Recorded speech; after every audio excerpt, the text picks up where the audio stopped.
Gente, estou no Vale de Elá, lugar onde se deu não só a batalha dos israelitas contra os filisteus, mas primeiramente do clássico enfrentamento de Davi em relação a Golias. Para você tentar entender a dimensão aqui do lugar onde estamos e as referências bíblicas, lá bem ao fundo, que eu não sei se a lente consegue acompanhar, o topo maior que você vê é Jerusalém, direção ao leste, o topo mais baixo, Belém. Vindo na sequência esse monte mais próximo, Socó, onde os filisteus estavam acampados, de acordo com 1 Samuel 17. Mas nesse vale que estava entre dois montes, Israel do outro lado, nós temos na outra ponta do lado de cá, o Monte Azeca, ou Azecá, como eles chamam aqui, onde estavam os israelitas. Um pouco ali abaixo, né, onde nivela aqui o chão e vai começar a vegetação que sobe, tem escondido ali o leito seco do rio Elá, que é onde Davi pegou as pedras e vem daquele sentido para enfrentar o gigante que vinha do lado de lá. Embora na chegada, quando trouxe suprimento para os seus irmãos, Davi tenha vindo daquela direção, obviamente contornou o Vale de Socó e veio atender os seus irmãos do lado de cá. A soma de todos esses detalhes, o Monte Socó, o Azecá, né, essa informação do Vale de Elá, que é aqui, o Ribeiro, e temos um detalhe a mais, a Bíblia diz que desde a versão portuguesa de Saraim até a entrada de Ecrom, né, a direção sul, nós temos o terreno dos filisteus e de Gate, os israelitas perseguiram os filisteus. Esse nome, o significado dessa cidade é duas portas, o que era muito incomum para a antiguidade. Interessante que logo atrás dessa montanha, eles descobriram essa cidade com duas portas e uma série de evidências, né, acreditam o lugar da antiga Saraim, ou Sharaim, como eles chamam, exatamente aqui. Com essa soma de detalhes, não há outro lugar que possa ser interpretado como o Vale de Elá, onde aconteceu essa batalha, senão nesse lugar.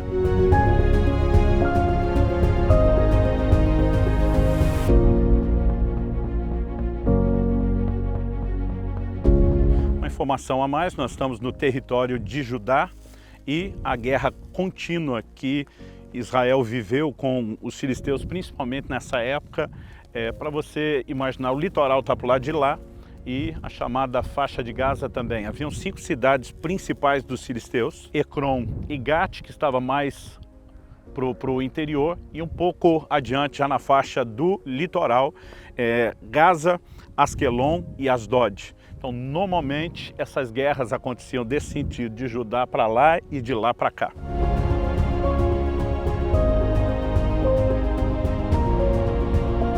Estou no leito seco do rio, no meio do Vale de Elá. Os israelitas estavam acampados à direita, os filisteus à esquerda, e foi aqui nesse vale que se deu o enfrentamento de Davi para com Golias. A precisão do Monte Socó, Azeca aqui perto, a cidade de Saraim para onde eles fugiram, que está logo ali, tudo isso nos faz entender que o desenho dessa batalha aconteceu exatamente nesse campo onde estamos, embora em termos de metros não dá para ter a precisão do local. Mas foi aqui que Davi escolheu as pedras para enfrentar Golias, não com a funda, mas em nome do Senhor dos Exércitos. Algo importante para mim quando estou estudando a Bíblia, eu gosto de tentar imaginar o máximo possível aquela história na perspectiva real. Essa ambientação com imagens, com descrição nos ajuda, mas nós precisamos entender que a ambientação nos leva além disso. Precisamos olhar para os personagens, o contexto em que viveram, mensagens que vão aparecendo, alguns diriam nas entrelinhas, nada está ali por acaso. Romanos 15:4 diz tudo quanto foi escrito, para nosso ensino foi escrito. Vale também mencionar que mais do que um registro histórico, em 1 Coríntios, no capítulo 10, no verso 11, o apóstolo Paulo fala de coisas que aconteceram a Israel e que foram registradas para nossa advertência, para nosso exemplo, de nós, de quem são chegados os fins dos tempos. Então Deus não queria apenas que soubéssemos detalhes da cronologia de um povo, da história de uma determinada pessoa. Deus queria, através dessas coisas, nos ensinar. Então esse é o primeiro foco. Segundo, precisamos entender que mais do que uma disputa pessoal, uma necessidade pessoal, há um propósito maior por trás de todo o cenário. E com essas coisas em mente, eu gostaria que nós pudéssemos avaliar um pouco melhor, talvez procurando alguns detalhes, esse enfrentamento de Davi em relação a Golias e o que de fato a Bíblia está procurando nos ensinar. Eu lembro de uma frase que já foi popular, pelo menos quando era criança no meio evangélico, hoje já não é tão conhecida. Ouvi meu pai e muitos pregadores repetirem que texto sem contexto não passa de pretexto. É importante que a gente entenda que a divisão da Bíblia em capítulos e versículos ela é muito posterior ao tempo da escrita. Para você ter ideia, a forma oficial como temos a divisão hoje em capítulos aconteceu no ano 1200 da era cristã.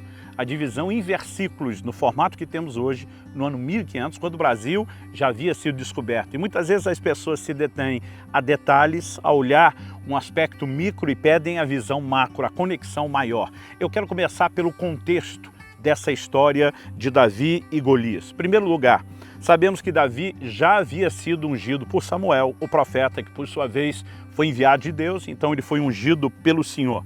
Então ele sabia que era um escolhido de Deus e tinha uma palavra para isso. 1 Samuel 16:3, nós lemos, Samuel pegou o chifre do azeite, ungiu a Davi no meio dos seus irmãos e daquele dia em diante o Espírito do Senhor se apossou de Davi.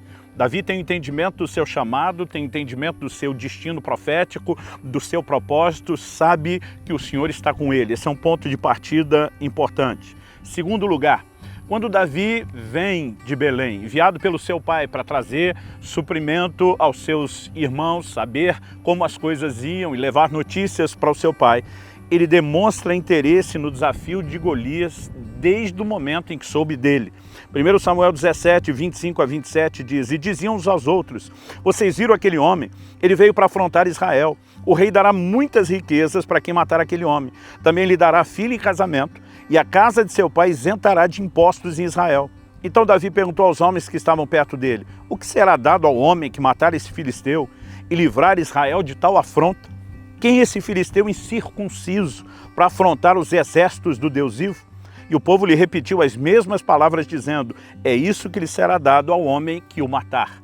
Qual o interesse de Davi em perguntar? E o texto bíblico nos mostra mais adiante que ele volta a perguntar, é isso mesmo, qual é a recompensa?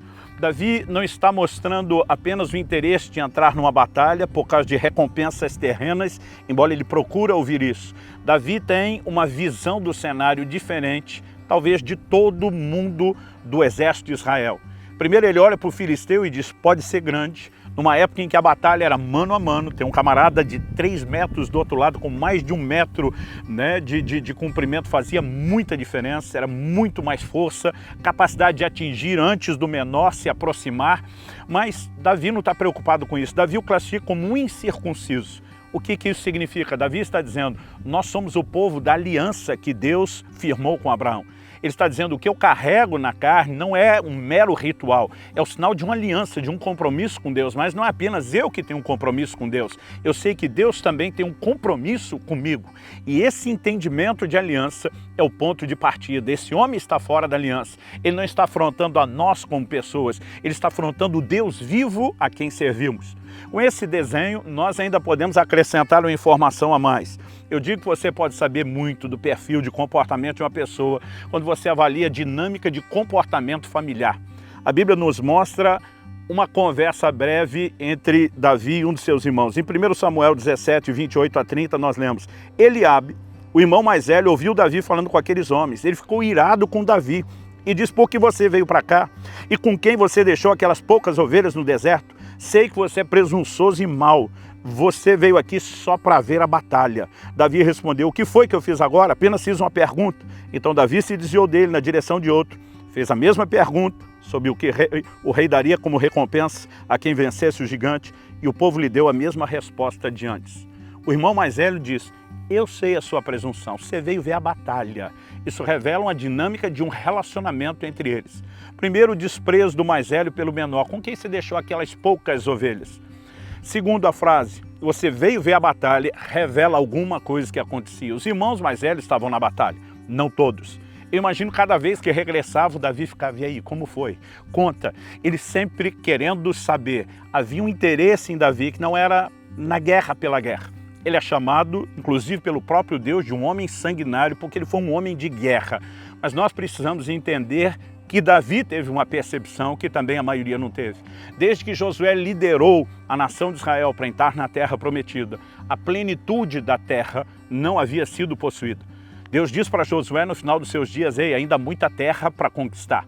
O povo foi ganhando terreno, foi se acomodando, foi deixando alguns inimigos permanecerem, e Davi sabia que a terra não havia sido possuída.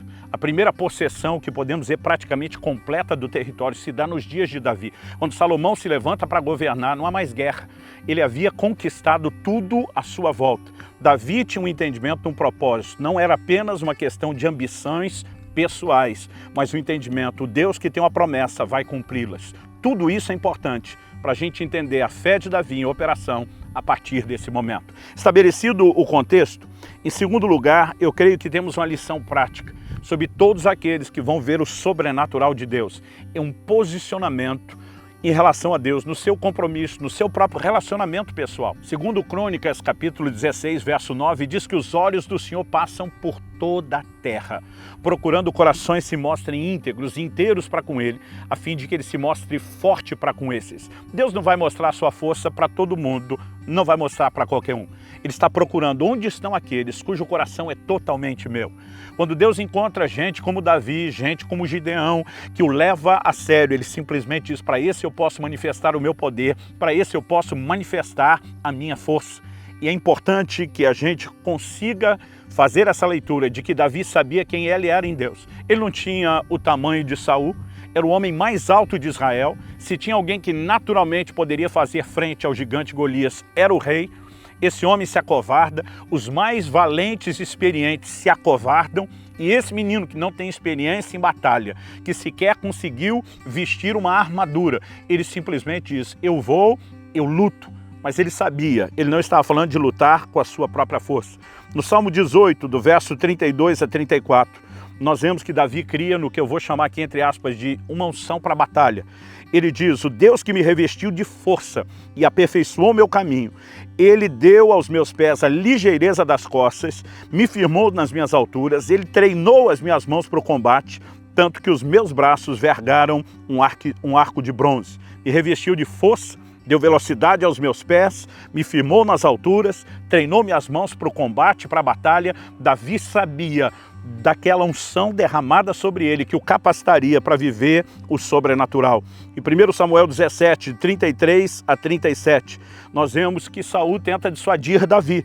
E diz: você não poderá ir contra esse filisteu para lutar contra ele, você ainda é jovem, é guerreiro desde a sua mocidade. Davi respondeu: esse seu servo apacentava as ovelhas do pai. Quando via um leão ou um urso e levava um cordeiro do rebanho, eu saía atrás dele, batia nele e livrava o cordeiro da sua boca. Se ele se levantava contra mim, eu o agarrava pela barba e o golpeava até matá-lo. Esse seu servo matou tanto o leão como o urso. Esse filisteu incircunciso será como um deles, porque afrontou os exércitos do Deus vivo. E Davi continuou: o Senhor me livrou das garras do leão e das garras do urso. Ele me livrará das mãos desse filisteu. Vou fazer um comentário que tem pessoas que esperam por um momento, de clímax, de apogeu no seu ministério, achando que de uma hora para outra surgirá uma oportunidade para que eles brilhem. A verdade é que antes de derrubar gigante em público, você precisa aprender a matar urso e leão no secreto. Davi tinha uma confiança em Deus, seja zelando por aquilo que era aparentemente o pouco. Jesus disse: quem é fiel no pouco será sobre o muito, lutando pelo que o irmão dele chama aquelas poucas ovelhas. Ele confiava no Senhor, a ponto de Deus olhar e dizer: eu posso confiar as minhas ovelhas, as ovelhas de Israel, aos seus cuidados. O posicionamento e o entendimento de Davi de quem era no Senhor. Paulo, por exemplo, diz: eu trabalhei mais do que todos os apóstolos. Ele para e faz a ressalva: não eu, mas a graça de Deus comigo.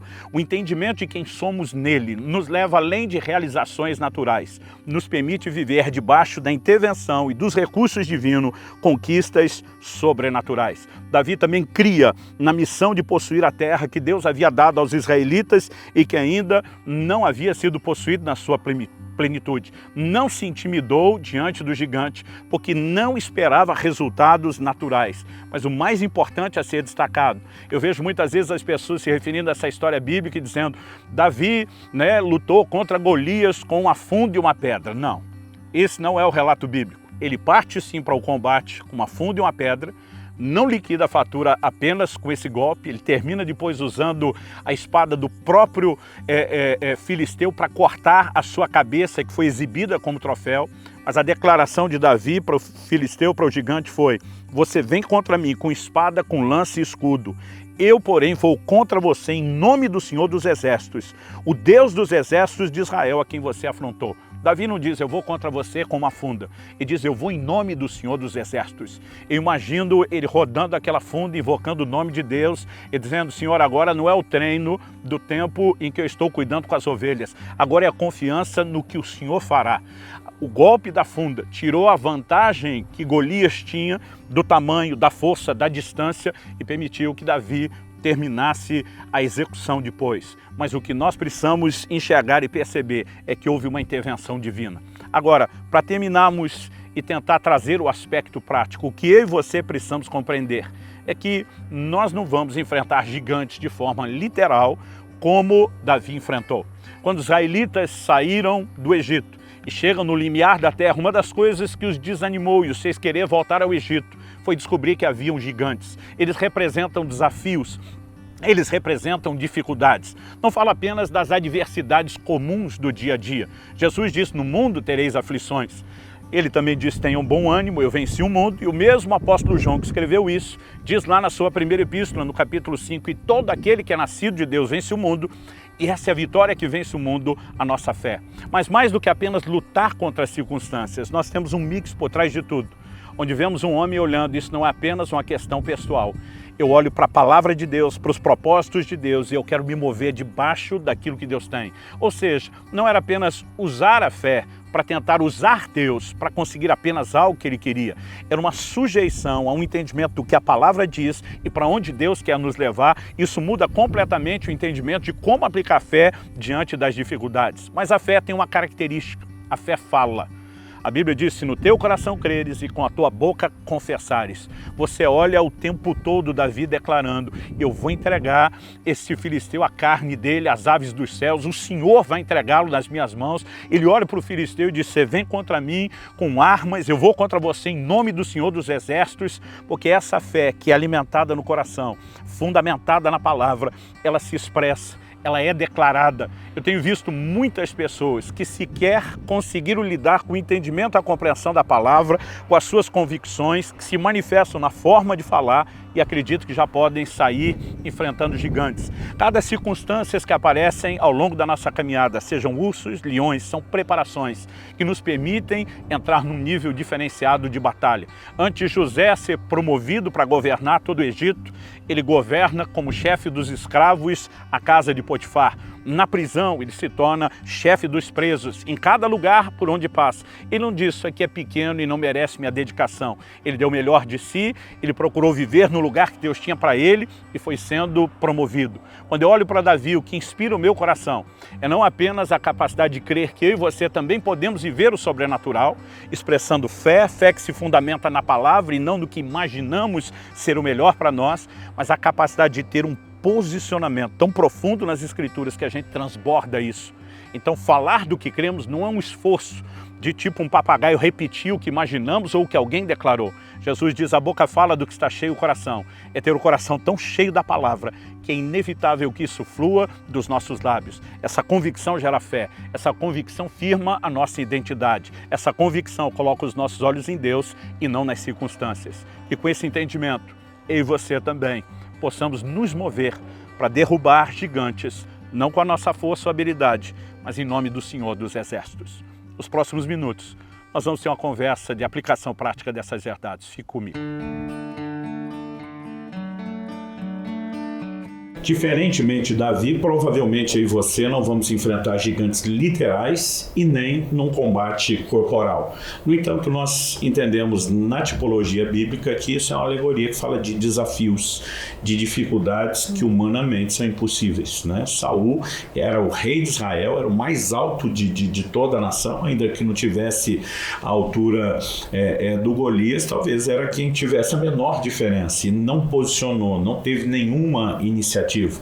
Em nenhum lugar a gente vê Deus dando uma ordem para Davi fazer algo, né? Mas Davi tem uma consciência do plano geral de Deus, o que Deus quer para a nação, né? A indignação dele é: quem é esse circunciso para afrontar os exércitos do Deus vivo? Tipo, a vergonha não é nossa, esse cara está afrontando Deus, o propósito de Deus. Então, assim, a consciência de Davi no genérico, né, em relação a tudo, é muito clara, mas também no pessoal, no sentido de uma identidade. Já tinha sido ungido, era uma pessoa de iniciativa, já sabia confiar em Deus, tinha enfrentado outros desafios. Aliás, eu gosto de dizer que antes de vencer gigante em público, você vai ter que treinar matando leão e urso no secreto, né? Mas todos nós precisamos entender que é um combo aqui de lições. A Bíblia diz: tudo quanto foi escrito, para nosso ensino foi escrito, né? Quando fala dos eventos no Antigo Testamento, essas coisas foram escritas para nosso exemplo, para nossa advertência. Desse episódio, o que podemos ajudar de forma prática aqueles que também precisam vencer gigantes. Eu acho muito interessante esse lugar de equilíbrio que Davi se coloca, que ao mesmo tempo que ele é confiante, ele não é arrogante, né? Então vemos a sua disposição de lutar pelo conhecimento de que não faz isso, né, na força no próprio braço, sabe que ele está indo na força do Senhor, mas ao mesmo tempo vemos ele agindo com sabedoria, né, naquele momento, não colocando uma armadura que ele não está acostumado e não consegue fazer o que ele consegue fazer, né? Vemos ele agindo com precisão, mas também pronto, né, para dar uma reforçada. A gente sabe que ele tinha 5 pedras, né, ali com ele, então a gente vê esse equilíbrio interessante de ser confiante, mas não arrogante, não alguém que diz vai na primeira, ou a gente vê toda essa preocupação em, apesar de entender que não era na força do braço dele, ele fez o melhor dele. Eu acho que isso é um bom exemplo a ser seguido. Gosto também, né, de pensar que tem uma estratégia, né, algo até que a gente brinca com a nossa filhinha, né, quando ela, na cabeça dela, está com um grande desafio, a gente sempre fala: o que acontece quando tem um gigante? E é engraçado ela, o jeitinho, ela diz: mira na cabeça. Então, qual é o jeito inteligente de abordar essa situação, né? Qual é a maneira de, com precisão, para resolver isso? Então, ficam aqui lições valorosas no exemplo de Davi. Porque apesar da pedra ter cravado na testa, e afunda, eu não gosto quando as pessoas falam como fosse um estilingue, uma brincadeira de criança. A funda também era um instrumento de guerra. Davi não era ainda um homem treinado na guerra pela própria idade, né? Não sabia usar a armadura, se movimentar com ela, mas com certeza, enquanto estava no campo, treinava muito bem o uso da funda. Mas eu tenho dito às pessoas que quando ele vai contra Golias, ele diz: eu vou contra você em nome do Senhor, né? Então, assim, tenho isso aqui, mas não vou confiar na minha habilidade. Como você diz, 5 pedras. Pessoas às vezes falam: foi um ato profético, que eram 5 gigantes, outros 4 foram mortos. É verdade que foram, mas não dá para provar que seja isso, né? Que ele simplesmente está encenando algo e depois que ele fez algo dizendo: essa aqui é pro resto da linhagem. Então, sem jogar de todo a possibilidade fora, eu diria que é a mais remota. A lógica, como você disse, eu estou sendo previdente, eu confio em Deus mais do que em mim. Então pode ser até que eu erre as primeiras, mas Deus vai me dar a vitória. Agora, ele traz para mim uma lição de atitude, né, de posicionamento. Porque o livro de Provérbios diz, eu lembro meu pai afirmando isso: se te mostrares frouxo no dia da angústia, Provérbios 24, tua força será pequena, né? Quando as pessoas reagem com medo e se curvam diante das circunstâncias, dificilmente vão vencê-lo, né? E aqueles que veem milagres de Deus são os que não olham no problema apenas o problema, o que assusta, mas sempre a oportunidade de intervenção de Deus, né? Então, que a gente não tenha essa fantasia de eu não vou ter problema. Jesus diz: no mundo tereis aflições, mas tem de bom ânimo. A chave é uma boa atitude. A palavra fala pra gente: eleva os meus olhos para os montes, de onde me veio o socorro, né? E a resposta: meu socorro vem do Senhor, que fez os céus e a terra. E quando a gente lembra disso, né, o nosso olhar vai para esse lugar que é mais alto do que qualquer gigante. O que vier à frente, né, vai ser sempre menos expressivo e menor, e eu acho que o segredo dele era conhecer o Senhor. E eu vejo muitas vezes a gente olhando para os problemas como se fosse algo que Deus não possa vencer, né? Que Deus, porque Davi batalhou em nome do Senhor. E quando nós entendemos o Deus que nós servimos, nós podemos ter certeza dessa vitória e podemos não ficar estagnados como aqueles soldados ficaram, mas tomar esse lugar de Davi de ousar guerrear a batalha em nome do Senhor. Amém. Uma outra coisa importante que eu vejo em Davi, esse entendimento, não só a visão geral do propósito de Deus, né? Mas de identidade. Quem eu sou em Deus é algo muito maior do que achar que eu sou alguma coisa sozinho, né? Mas Davi se oferece, Davi se dispõe, embora nunca confiando em si, né? Identidade é um assunto importantíssimo que a gente precisa trabalhar, crescer em Deus, e só tem um jeito de fazer isso, por meio da palavra que renova a nossa mente. É verdade, isso me lembra da história dos espias que estavam sondando a Terra Prometida. E enquanto 10 deles falaram que se viam como gafanhotos, né, 2 tiveram um posicionamento completamente diferente. E entenderam que no Senhor eles consumiriam os inimigos como pão. Então a gente tem que entender que não é por nós mesmos, mas que a gente tem uma força sobrenatural. E o mundo está desanimado em meio a guerras, problemas, e a gente não pode ter a mesma postura, porque nós temos a resposta do mundo, nós temos a solução, a gente tem acesso à força sobrenatural, a milagres. Então a gente nunca pode estar desesperado ou sem esperança com os que estão à nossa volta que não conhecem o Senhor. A gente tem que realmente entender a força dele que atua em nós. E é interessante porque o problema era o mesmo, né? Não mudava, o tamanho do problema era exatamente a mesma coisa. O tamanho gigante, o tamanho dos muros da cidade. A mesma coisa, mas o posicionamento foi completamente diferente. O Deus era o mesmo e a promessa também. Então o único diferencial é a atitude. É o posicionamento, a atitude deles, né? Então às vezes a gente tem a desculpa de imaginar, ele conseguiu, mas é porque ele não viveu o que eu vivi. É porque o meu problema é muito pior, e na verdade não é isso. A verdade é que o nosso Deus ele é grande e muito maior que qualquer dificuldade. Deus é o mesmo. Eu vi uma vez uma pessoa falando da diferença entre a asa do avião e o aerofólio do carro de corrida. Os dois usam a resistência do vento. O aerofólio do carro de corrida é desenhado de um modo que a resistência do vento mantém ele colado no chão, ele não pode descolar. A asa do avião é feita para usar a mesma resistência do vento, né, do ar, para que ele possa subir. Então, como as pessoas reagem diante das circunstâncias, determinam onde vão, né? O posicionamento de Davi não é eu sou bonzão, nós vimos, mas também é, cara, eu tenho Deus. E, né, aquele que está em nós é maior do que aquele que está no mundo. Eu gosto de uma frase do C.S. Lewis que ele diz: humildade não é pensar menos de si, é pensar menos em si. Eu deixo de ser o centro, mas não significa me depreciar, né? Porque se vê como gafanhoto, vai voltar para o lugar do gafanhoto no deserto, não vai herdar a terra. Outra atitude exemplar, eu acho, nesse combate 1 a 1 de Davi e Golias é uma vez que o gigante vem para o chão. Ele não para aí, né? Esse é o momento que ele corre, pega a espada de Golias e assegura o sucesso. E eu acho que é isso. Às vezes a gente já começa, né, começa a ver um problema resolvido, tem gente que já baixa a guarda, já começa a cantar, fazer festa, mas nessa hora onde você tem um gigante no chão, é hora de terminar o serviço. Ele pega a espada do próprio Golias, podia estar só nocauteado com a concussão da pedrada. Mas ele garante que não foi isso. Exatamente. Então vamos até o fim.